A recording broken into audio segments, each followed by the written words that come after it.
চোখ বন্ধ করো, 1 সেকেন্ড থামো, ভাবো তো এই মহাবিশ্বের বাইরে যদি আরও কিছু থাকে। আমরা থাকি পৃথিবীতে, পৃথিবী আছে সৌরজগতে, সৌরজগৎ আছে গ্যালাক্সিতে, আর সেই গ্যালাক্সি শুধু একটা নয়, লক্ষ লক্ষ গ্যালাক্সি মিলে তৈরি পুরো ইউনিভার্স। কিন্তু থামো, বিজ্ঞানীরা বলছেন এই ইউনিভার্সও একা নয়, এর বাইরে আছে মাল্টিভার্স।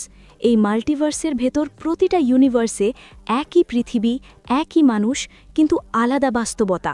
কোথাও তুমি রাজা, কোথাও তুমি সাধারণ মানুষ, আবার কোথাও তুমি জন্মাওনি। আর যদি এই সব ইউনিভার্সের বাইরেও আরও কিছু থাকে, একটা এমন জগৎ যেখানে সময় থেমে যায়, যেখানে বাস্তবতা ভেঙে পড়ে, যেখানে নিয়ম বলে কিছু নেই, হয়তো আমরা যা দেখি তা শুধু একটা পর্দা, আর তার ওপারে লুকিয়ে আছে সবচেয়ে ভয়ঙ্কর সত্য। এরকম আরও চমকপ্রদ রহস্য জানতে ফলো করো এখনই।